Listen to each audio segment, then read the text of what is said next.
Aristotle's Views on the Nature of Reality. By John Vespasian. Aristotle used a systematic method for drawing conclusions from empirical observations.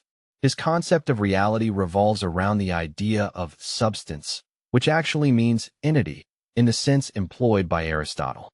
Every entity, he taught, is composed of matter that takes a certain form, configuration, or shape. For Aristotle, the form is what characterizes each entity, what defines the nature of an entity, what makes it what it is. A material, matter, such as wood can take different forms. For instance, it can be an element in trees, but also in furniture, in a building, etc. In addition to speaking about matter and form, Aristotle employed the concepts of potentiality and actuality. He argued that most entities have the potential to become something else and reach actuality when it fulfills its potential. Modern psychology employs the term self-actualization to denote the process of human achievement.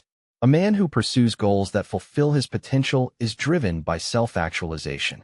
For plants, a seed has the potential to become a plant.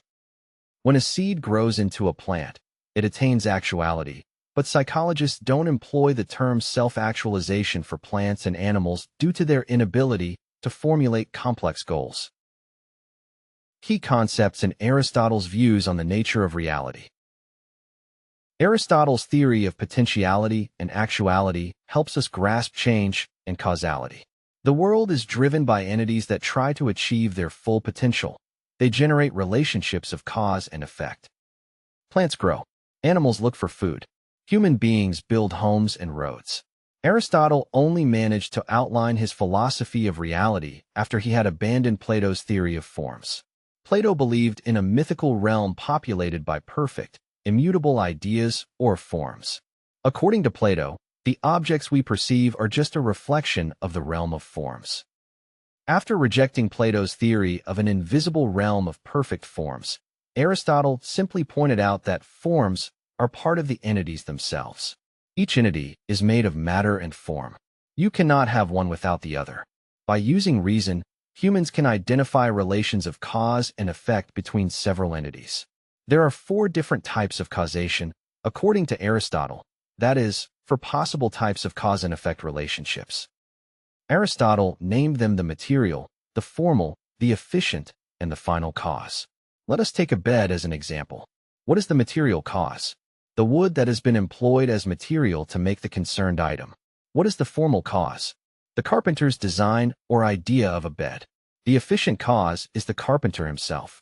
The final cause is the purpose of the bed, that is, a place to sleep.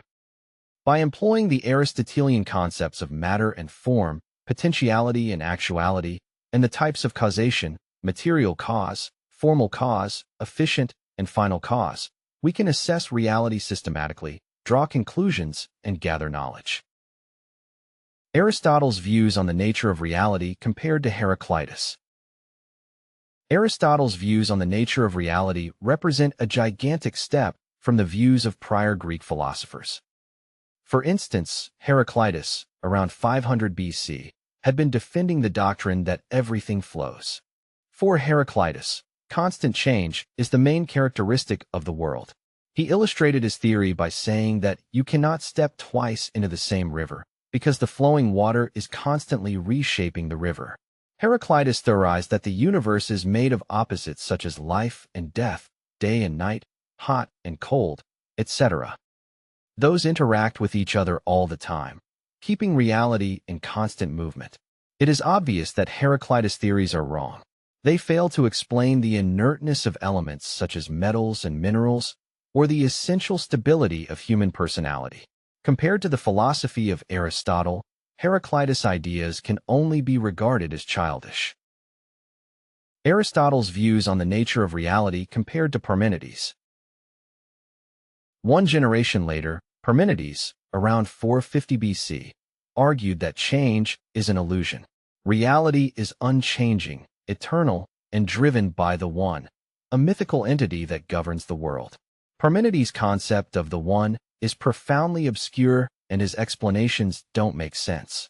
I think that he just made up his theory in order to contradict Heraclitus and look clever in the eyes of his contemporaries.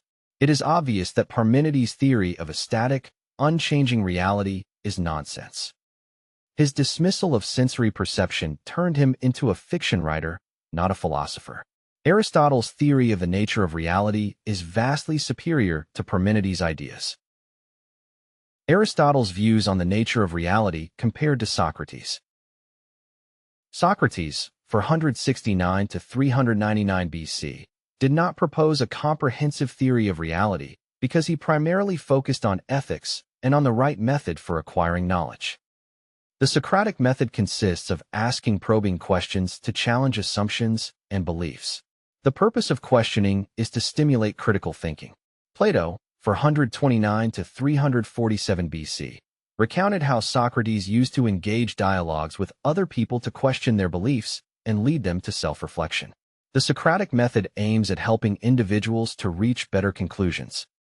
Although Socrates never developed a systematic philosophy on the nature of reality, his method of inquiry was far superior to the ideas of Heraclitus and Parmenides.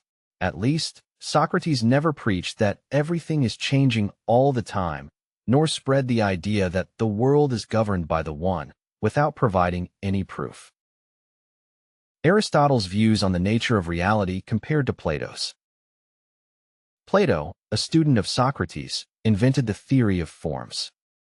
I have already outlined its basic concepts, but I want to underline the mythical elements in Plato's philosophy. For Plato, reality consists of the world of forms, or abstract ideas, and the physical world. The latter, he argued, is a mere reflection of the world of forms. Since Plato never provided any proof that the world of form exists, I can only imagine that he made up his theory because he did not know any better. He knew that Heraclitus and Parmenides had failed to give proof of their assertions.